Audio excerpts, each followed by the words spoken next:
up, guys? Wes back with Auto Mafia, and we got the MIATA here once again. So I got a little itty-bitty story to tell you. So we took the MIATA out. We're gonna go antique shopping in the MIATA, and it was raining like crazy, and we're driving it. It was sounding great, making good pulls, leaking a little bit of water, so we gotta address that. But aside from that, it drove great. Just hammered down, it was doing awesome. Pull in, and it's raining, there's puddles everywhere. We pull in, and I go to parallel park, and I go to reverse, and I bait it most of the way back in, and it won't go into reverse. Now, I'm not saying like it's stuck in reverse, it's not doing that normal MIATA stuff that apparently happens, because apparently that's a thing. It wasn't stuck in reverse.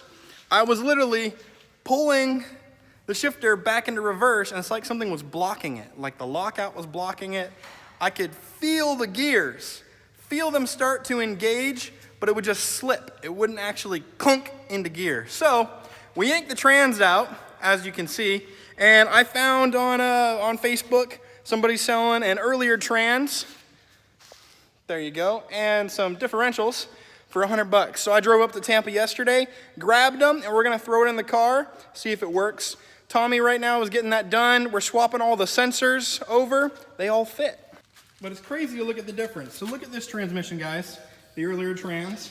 You notice right here is different. The shifter's different. That piece is different. The shift turret. And then that's where the speed sensor is. And this one was analog. And if you look at the trans that came off the car, obviously we got the shifter and stuff off here, but you see how this is enclosed. That's different. And this is digital, where the speed sensor goes. So everything bolts right back in, and we'll get her thrown back up, guys. This is the first time we've had the car without the transmission, so the first time we can inspect the clutch. It does actually look fairly new and in pretty good shape, so we're gonna go ahead and keep this in there until it gets burned out, and then we'll drop it again if need be. So for now, Tommy's gonna get back to work, fixing this transmission, putting it all together so it's ready to go. We're gonna fill it up with fluid, stick it back in the car, and see how she runs.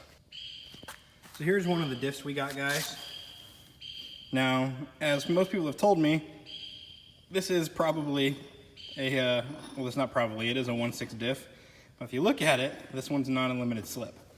But that one right there that we got, still for the $100, is a limited slip. Easy way to tell, when you spin one side, the other side goes in reverse. Easy way to tell. But these are 1/6 diffs, so they require different axles, different half shafts and a different drive shaft. You see the difference in the length. Now the difference in the half shafts, as you see, these are a slip-in style. Well, those bolt on. So doing some research, apparently the 1/6 diffs are nowhere near as strong as the 1/8 diffs, that newer style. So we're not gonna install that one, even though it's limited slip and we have everything we need.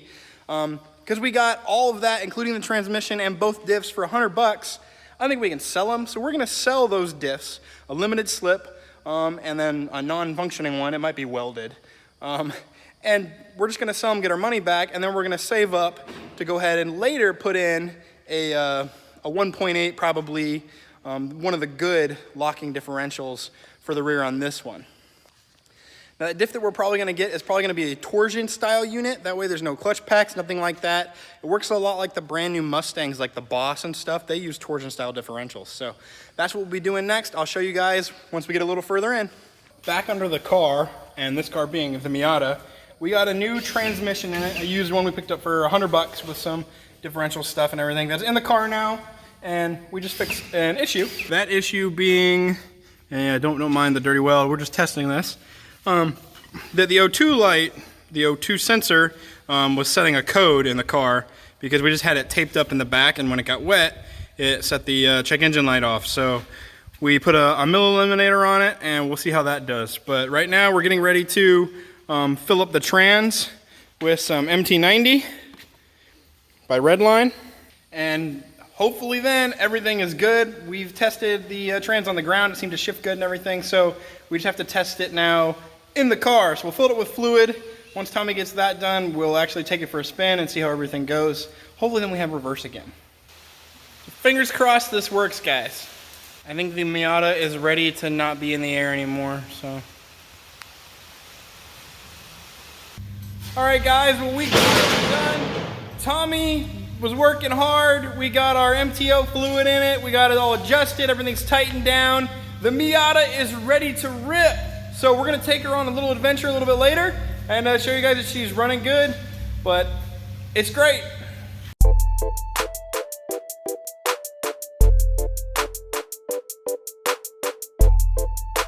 That's it for today's video, guys. I want to thank you guys for watching. Make sure you guys subscribe so you get our next video. We got a lot of Miata stuff that we posted. We got Mustang stuff. We got RX-7 stuff. We got Cadillac stuff. We're doing everything now. So make sure to like, share, and subscribe, and we'll see you next time.